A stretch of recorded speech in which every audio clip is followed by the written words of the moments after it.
जीवन में यदि कोई संघर्ष ना हो, कोई तकलीफ़ ना हो, तो फिर क्या मज़ा है जीने में। बड़े बड़े तूफ़ान थम जाते हैं मित्रों, जब आग लगी हो सीने में। इसलिए यहाँ पर आज मैं आपको विशेष रूप से कहना चाहता हूँ, जो लोग ये कहते रहते हैं ना कि हम तो परेशान ही रहते हैं, दुखी ही रहते हैं, हमारे तो कष्ट ही ख़त्म नहीं होते, तकलीफ़ ही ख़त्म नहीं होती, हमारा तो जीवन संघर्ष में निकल गया, तो अब इसको ऐसे मत सोचिए, नज़रिया बदल दीजिए, दूसरा चश्मा पहन लीजिए। अब अगर सोच करके देखिए कि अच्छा ही अच्छा चलता रहे, तो फिर कैसे जीवन चलेगा। फिर आपको क्या इंपॉर्टेंस पता चलेगी तकलीफ़ की और संघर्ष। जब आप संघर्ष करते हो, जब आप इस शरीर को तपाते हो, जब आप तपस्या करते हो, तो आप बहुत कुछ सीखते हो। इसलिए कहते हैं ना, मनुष्य को तपस्वी जीवन जरूर जीना चाहिए। हम व्रत धारण करते हैं, क्यों करते हैं व्रत को? इसलिए करते हैं कि हम तपस्या कर रहे हैं, हम प्रभु भक्ति में अपने शरीर को तपा रहे हैं। तो वो जो एक अनुभव होता है वो आपको तभी हो सकता है जब आप स्वयं करोगे। इसलिए जीवन के अंदर भी तकलीफ़ और संघर्ष होना बहुत ज़रूरी है। जब आपको कोई चैलेंज दे दे तो उस चैलेंज को स्वीकार करिए और स्वीकार करके उसको पूरा करने की कोशिश करिए और पूरी तरीके से लग जाइए कि हाँ, ये मेरे को करना है। यही तो है मज़ा। जब आप उस रास्ते पे चलना शुरू करोगे तो बीच में जब उन चुनौतियों को पार करोगे तो आपका एक नया अनुभव निकल के आएगा। बहुत सारे लोग इस दुनिया में ऐसे हैं जो कम उम्र में अपनी उम्र से 3 गुना अधिक अनुभव ले लेते हैं। वो इसलिए ले लेते हैं क्योंकि वो इस संसारिक जीवन में, इस कपटी जीवन में अपने आप को ढूंढ रहे हैं, अपनी जगह बना रहे हैं, देख रहे हैं, मुखौटों को पढ़ रहे हैं। इसलिए आपको भी इस बात का ध्यान रखते हुए चीज़ों से भागना नहीं है, उनको फेस करना है। आइए वीडियो की शुरुआत करते हैं। नमस्कार करता हूं आप सभी को हमारे YouTube, Facebook चैनल पर। अपना स्नेह प्रेम दीजिए और ये जो आई बटन कोने में आता है, इसमें आपके लिए वीडियो छुपी हुई होती हैं, अच्छी अच्छी वीडियो होती हैं, इनको देखिए। एंड स्क्रीन जो है उसको देखिए। और अभी एक भागवत भगवान की आरती भी हमने अपने YouTube चैनल पर डाली है, उसको भी ज़रूर सुनिए, क्योंकि भागवत का अध्ययन तो बहुत ज़रूरी है और भागवत भगवान की जो आरती सुने तो फिर तो कहना ही क्या है। तो ये ज़रूर सुनिएगा, मैंने वीडियो डाली है फेसबुक पर, यूट्यूब पर। अब यहाँ पर ये जो 3 दिन हैं सावधानी बरतने वाले रहेंगे, और क्यों इसका कारण बता देता हूँ। चंद्रमा राहु की युति है, इसका कारण है शुभ ग्रह का अशुभ ग्रह के साथ बैठना। इसका कारण है 2 विपरीत विचारधाराओं के लोगों का एक जगह बैठ जाना और वहाँ बैठ करके फिर प्रभावित करना, यानी कि 12 की 12 राशियों पर इसका प्रभाव पड़ेगा।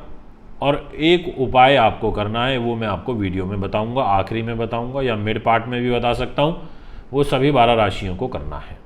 तो सर्वप्रथम आपसे बात करता हूँ फटाफट मेष राशि से। आपको मेष वालों, ये जो 3 दिन हैं, इसमें पहली चीज़, आपको बेवजह किसी से उलझना नहीं है। कोई आपको 2 बातें बोल करके भी चला जाए एक्स्ट्रा तो कोई नहीं, सुन लीजिएगा, क्योंकि अननेसेसरी आप इन 3 दिनों में मन से पीड़ित भी रहेंगे और छोटी समस्या आपको बड़ी लगने लगेगी। ऐसा एक ग्रह गति आपकी पत्रिका में दिखाई पड़ रही है। इसलिए ये मैं आपको विशेष रूप से कहना चाहूँगा, थोड़ा सा ध्यान रखना है। अहित बड़ा कुछ भी नहीं है, बस मन से विकार रहेगा, पीड़ा बनी रहेगी। अब आपसे बात करेंगे मिथुन राशि के बारे में। जितने भी जातक अब मुझे मिथुन के सुन रहे हैं, आपके लिए जो ग्रह स्थिति बनेगी उसके अनुसार विशेष फल रहेगा आपके लाभ स्थान पर। लाभ को, व्यापार को लेकर के बड़े डिसीजन आपको अभी रुकने चाहिए। बड़े जो बहुत बड़े डिसीजन वो मत करिएगा। और साथ में आपके बड़े भाई बहनों के साथ में आपका कुछ तनाव हो सकता है, इस बात का ध्यान रखना। और लंबी दूरी की यात्रा करने से आपको बचना चाहिए। उपाय भी मैं बताऊंगा आप लोगों के लिए भी थोड़ी देर में, सबको करने हैं। वृषभ राशि की जो ग्रह स्थिति है उसके अनुसार खर्चों में वृद्धि इमोशनल और भावुक होकर के करना। इसलिए प्रैक्टिकल जीवन जीना है इन 3 दिनों में। ज़्यादा परोपकार में नहीं आ जाना है, नहीं तो नुकसान हो जाएगा, माइनस में चले जाओगे। ये मैं आपको विशेष रूप से कहना चाहता हूँ। इसके अलावा स्वास्थ्य का ध्यान रखना, गले छाती से संबंधित विकार आपके तनाव का कारण बनेंगे। कर्क राशि को मैं ये कहना चाहूँगा, इन 3 दिनों में आपको अपने इन लॉज के साथ बना के रखनी है। यदि सास बहू में नहीं बनती है तो यहाँ पर और बिगड़ सकती है, इसलिए थोड़ा ध्यान रखना। अब आप जॉब में आपको ध्यान रखना है अपने सीनियर ऑफिशियल्स के साथ, काम का बर्डन आप पे ज़रूर रहेगा इन 3 दिनों में, जिसके कारण मानसिक पीड़ा बढ़ती हुई नज़र आ रही है। इसलिए कर्क वालों थोड़ा ध्यान रखिएगा, विशेष सावधानी के साथ में चलना है। सिंह राशि की जो ग्रह स्थिति रहेगी उसके अनुसार मैं ये कह सकता हूँ कि आपके लिए ये चंद्रमा राहु नवम भाव भाग्य में रह करके भाग्य को थोड़ा स्लो कर देते हैं। धार्मिक जीवन के लिए बहुत अच्छा है, कोई धार्मिक आयोजन करना है तो किया जा सकता है। पिता के स्वास्थ्य का ध्यान रखिएगा और आपकी स्वयं को बैक पेन से संबंधित पीड़ा आपके तनाव का कारण यहाँ पर बनती हुई नज़र आ रही है। अब बात करूँगा आपसे तुला राशि की। आपको विशेष रूप से जो ध्यान रखना है, एक तो अपने जीवन साथी और लव लाइफ का, और साथ में बेवजह किसी के भी कार्य में टांग नहीं अड़ानी है। पुलिस केस, मुकदमा, तनाव, ऐसी सब चीज़ों से ध्यान रखने की आवश्यकता मुझे दिखाई पड़ती है। साथ ही मैं एक चीज़ और कहना चाहूँगा, कोई लंबी दूरी की यात्रा करने से भी आपको अवॉइड करना चाहिए। कन्या के दोस्तों, आपकी जो गोचरीय स्थिति है उसके अनुसार स्वास्थ्य पीड़ा, चंद्रमा राहु, इनसिक्योर हो जाएगा चंद्रमा, तो भय भ्रम, नेगेटिव सोच, नेगेटिविटी का छाना इर्द गिर्द, डर लगना, एक इनसिक्योरिटी होना, ऐसा योग यहाँ पर बनता है। इसलिए इन 3 दिनों में इन बातों का ध्यान रखना है। उपाय भी बताऊंगा सबके लिए, चिंता बिल्कुल मत करिए, हर चीज़ का उपाय होता है। और ये तो सिर्फ एक भाव पर इम्पैक्ट आ रहा है, बाकी के 11 भाव तो आपके सुरक्षित हैं ही। वृश्चिक की जो स्थिति रहेगी उसके अनुसार आपको विशेष रूप से कर्जा किसी से नहीं लेना, स्वास्थ्य का ध्यान रखना है, पेट का ध्यान रखना है। गले, छाती, जुखाम, बुखार, ऐसी समस्या आपके लिए तनाव का कारण बनती हुई नज़र आ रही है। इस बात का ध्यान रखते हुए आपको चलना चाहिए। यदि बात करें अब आपसे धनु राशि की, तो मैं ये कहना चाहूँगा, आपको विद्यार्थी, विशेष रूप से विद्यार्थी वर्ग से ताल्लुकात रखने वालों को ध्यान रखना है। पेट खराब रहेगा और कंसंट्रेशन भंग होगी। एक ही चैप्टर को 4 बार 5 बार लर्न करोगे तब भी नहीं कर पाओगे, ऐसी एक ग्रह स्थिति मुझे पत्रिका में आपके नज़र आ रही है, तो मैं आपको इस दृष्टिकोण से आगाह करना चाहूँगा। बात करूँगा कुंभ की। आपकी ग्रह स्थिति के अनुसार आपको कोई धोखा, फरेब, विश्वासघात, चीटिंग, ऐसा कुछ हो सकता है।